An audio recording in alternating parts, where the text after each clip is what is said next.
Last week, you introduced us to some remarkable research from Carnegie Mellon University. John, how are you? I'm doing well, Jason. How are you today? I'm doing great. This is an exciting and new-looking location you're in. Indeed. So thanks to the support of our supporters on Patreon and Subscribestar, I was able to move into more of a permanent studio. Nice. That's and great. I'm excited. Yeah, I'm excited about it. So it allows me to really focus on the work for long chunks of time. Great. And so this isn't just for broadcasting. It's also for, watching footage and creating the videos. I do all of it here. Yeah. So it's a new John E. Hoover headquarters over there. And that is great to know that the sponsorship from patreon.com/IamJohnCullen and subscribestar.com/IamJohnCullen is paying off. We're going to have our weekly show starting in just about 30 minutes on patreon.com. It'll be simulcast, of course, on your channels and on patreon.com/crowdsource the truth, as well as the Crowdsource the Truth Subscribestar channel. It's a great way for you and I to build this network. And you know, John, the new draconian user terms on YouTube have been implemented, and just this morning, Crowdsource the Truth's main YouTube channel was the victim of a malicious strike from the same persistent social engineers who can't seem to come up with anything new. They've been publishing the same lies about me. They've been pushing these same fake lawsuits, striking videos, not to actually remedy or cure an actual injury, but to try to take down Crowdsource the Truth, to try to stop me from bringing people excellent guests like John Cullen. They want to stop me from telling people that they should go and visit the John E. Hoover YouTube channel, and they should get themselves up to speed on what really went on in Las Vegas. You've been the subject of many social engineering attacks, so obviously, John, as you and I work together, they're concentrating their efforts. No doubt. And now we have Tulsi Gabbard asking questions about the Saudis and families getting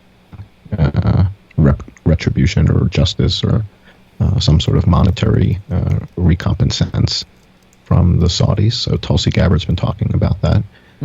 Greg Gutfield was talking about it this week on The Five. So there you go. That's so really she's putting some tough rhetoric out there. I like Tulsi Gabbard. You know, whenever we say that, people say that she was raised in a cult or something. That's definitely cause for concern. But she seems to be on the right side of so many issues. Now, this is from June, so perhaps it's not the right clip that you were talking about. For a long time, she's been saying we need to stop pretending Saudi Arabia is an ally. I totally agree with that. And this incident in Pensacola only drives it home further. You've been looking into that. What do we know now that we didn't know last week? Well, as I was digging into the whole Pensacola shooting, there's a number of things that jumped out. One of which is that there were 6 other Saudis that the FBI wanted to speak with that they were looking for. Well, now it's a week later, and I haven't heard anything about if the FBI's tracked these guys down. Have they found them or not? Right. And so I'm working on a video right now. So I spent most of the last week rebuilding my my hard drives because of the key logging thing, which also that has an interesting ending, by the way. I posted something on the key logging thing. We'll talk about that later, but let's talk about Pensacola. So one of the things about Pensacola that is similar to what we've seen in the past is a number of years back, there were, I think it was a rape and a murder in Oregon, and a number of Saudis were supposedly guilty of this, and their passports were taken away from them. And yet they never stood trial. They disappeared. And so there's this history of the United States protecting Saudis, or allowing the Saudis to protect Saudis. And so the question then is, why do we keep doing this? Right. Why do we keep protecting them? Why do we keep burying the story? And again, I've been a fan of what MBS is doing. The Saudi Aramco IPO was this week. They got their $2 trillion valuation. Ooh, so that's pretty interesting. I didn't know that. I'm going to disagree with the. I'm reserving judgment with regard to Mohammed bin Salman. I know where you're coming from with regard to the allowing women to drive and stuff like that, but I'm not sure what he's up to. This is from the Oregonian Live. Saudi students escape U.S. justice amid political impasse. One sexual assault survivor speaks out. Is this woman sticking out her stomach because she's pregnant from the rape? I don't know about that part, but this is part of the story of something that happened in 2012, and I think that there were five Saudis, I think, that were named and identified, and their passports were confiscated. And there's a number of articles on this. So this happened a number of years ago. These guys were able to escape or leave the country, and this is the sort of protections that we continue to see. If we go to the 28pages.org and we look at all the redactions in the 28pages.org, the question is, who are we protecting? Why are we protecting these people if they're involved in the planning? Right? So 28 pages. Yeah, I think we know the answer. Well, and then the question is, well, who are the big names? Well, one of the things that I did, found out this week, reading an article, was that one of King Salman's sons, one of Mohammed bin Salman's older brothers, and the one that was the first Arab in space in 1985, was implicated in planning September 11th. Sultan bin Salman Al Saud? Correct. It's not that and many so he was, so he has been implicated in the planning of September 11th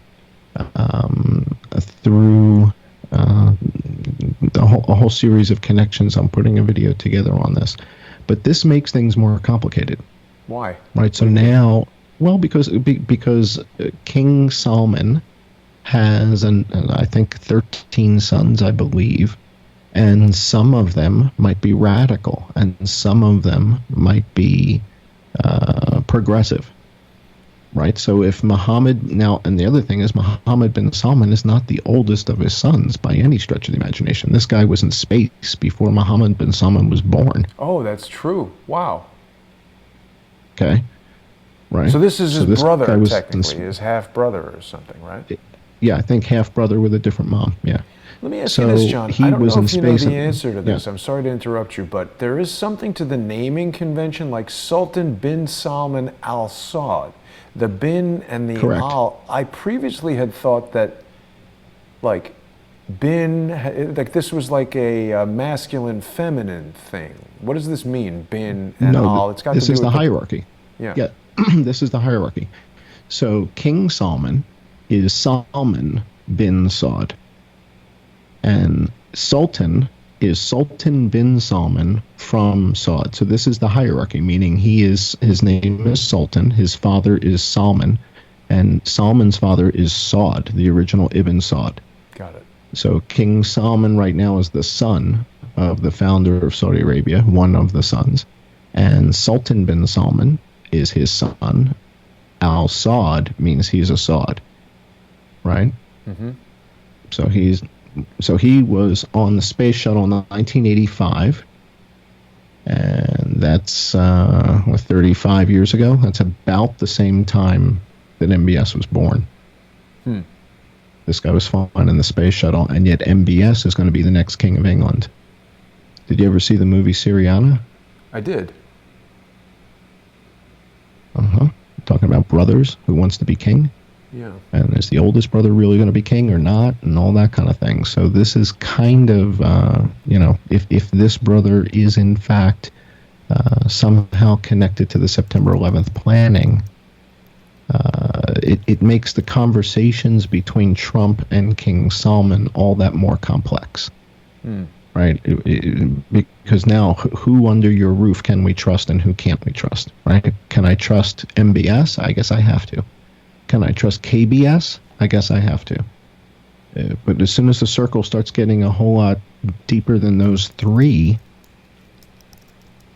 he's got 13 sons, and this one has a connection to Gawazi. And Gawazi has a connection to an aerospace company, and it just gets real complicated. I'm trying to put a video together, but it's a complex story. So this is sort of the fine line that the president is having to walk, right? He knows MBS's brother helped plan this, right? I will lead. Right.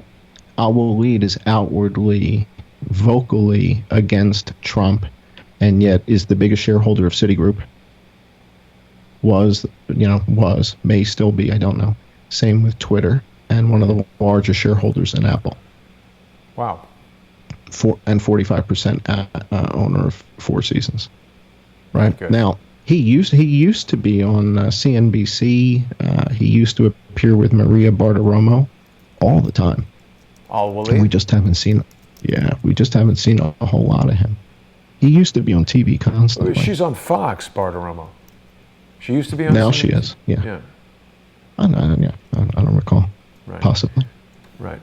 So right now I'm working on a video. I'm looking at my board to see what's in the hopper. We've got the Pensacola connection.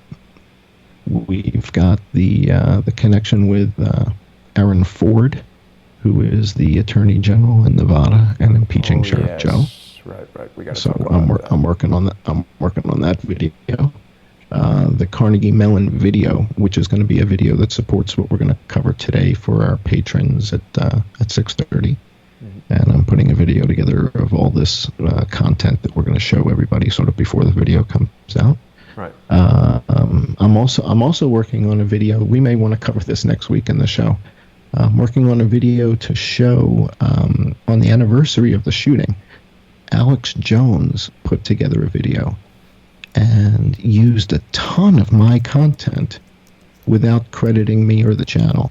And then a number of days later, on a separate show, they had some substitute teacher mention Johnny Hoover. But at the end of the day, they used a lot of content, but they got the story wrong. Ooh. Yeah, so it's like, well, if you're going to steal my stuff, guys, at least get the story straight.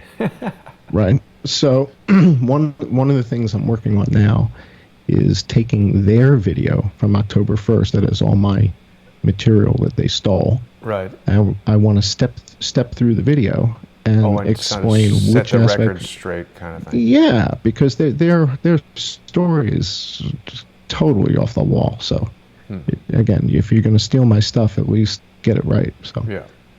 So looking at that, and then I'm working on a video also right now that takes a look at this thing with the drills. One of the things that Jesus Campos said is when he approached the room, he thought he heard drills.